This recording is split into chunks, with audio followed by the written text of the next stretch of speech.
I want to ask you a question, and I want you to be honest. If I ask you, are you happy? What is the first thing you check? Do you check your mood right now? Do you check your bank account? Do you check if you're stressed? Here is the problem. We use the word happiness to describe eating a really good burger, and we use the same word to describe a life full of meaning and soul. And because we confuse those two things, we end up chasing the burger, thinking it will give us the soul. Research from late 2024 and going into 2025 has found something really weird. The more people measure their daily happiness, the less happy they actually feel. It's like trying to catch water in your hands. The tighter you squeeze, the more it slips through. Today, we aren't going to talk about cold showers or vitamins for resetting.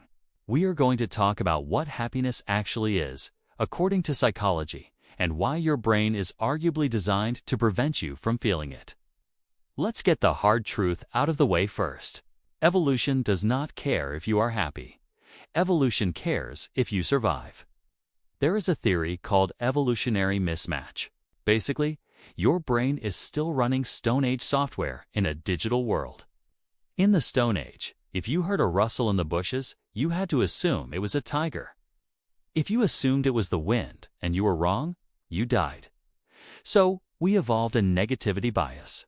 Our brains are like Velcro for bad experiences and Teflon for good ones. This is why you can have a great day, get 10 compliments, and one person leaves a mean comment on your post. And you stay awake all night thinking about that one comment. That is not you being broken. That is your brain doing its job. It's scanning for threats. Some evolutionary psychologists even suggest that humans are not designed to have happiness as a default setting. We are designed to have a baseline of mild dissatisfaction so that we keep hunting, gathering, and improving. So, if you feel a background hum of not enoughness, congratulations. You're a perfectly functioning human survivor. So, if our brains are wired for survival, how do we build happiness? We have to change the definition. Martin Seligman is one of the fathers of positive psychology. He famously said that relieving suffering is not the same as flourishing. You can cure your depression and still not be happy. You'd just be empty. Seligman developed a model called PERMA. This is the real definition of happiness. It stands for P, positive emotion, E, engagement or relationships, M, meaning A, accomplishment. Notice that positive emotion is only 1/5 of the puzzle. If you spend your whole life chasing dopamine parties, shopping, likes, you are neglecting 80% of your happiness architecture. Real happiness is often found in engagement and meaning. Engagement is when you are so lost in a task that time disappears. You aren't thinking about being happy, you just are. Meaning is belonging to and serving something bigger than yourself. This is why raising kids, or writing a book, or training for a marathon can be stressful and exhausting in the moment, but incredibly fulfilling in the long run. Stop asking, does this feel good? Start asking, does this make me flourish? Now, here is the most surprising fact I've found in the research. We live in the era of self-care. Treat yourself by the latte. Take the bath. But the data suggests we have it backward. There was a fascinating study where researchers gave people money. Half were told to spend it on themselves. The other half were told to spend it on someone else. The result? The people who spent money on others were significantly happier than those who spent it on themselves. And this held true regardless of how much money they made. It's not just about money, it's about connection. And it's not just your best friends, it's the weak ties. Talking to the barista, waving at the mail carrier. Studies show that efficiency is the enemy of happiness. People who took the time to have a genuine social interaction with a stranger felt a stronger sense of belonging than those who just got things done. We try to protect our energy by staying in a bubble. But the bubble is where the loneliness lives. Break the bubble. Okay, so we know the definition. How do we practice it?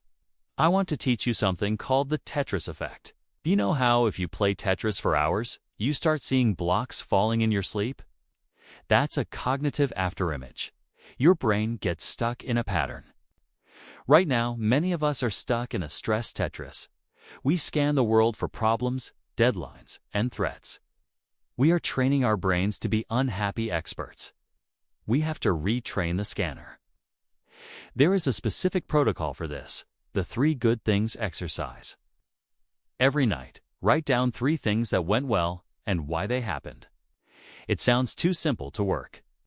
But research shows that if you do this for just 1 week, it can increase happiness and decrease depression for up to 6 months.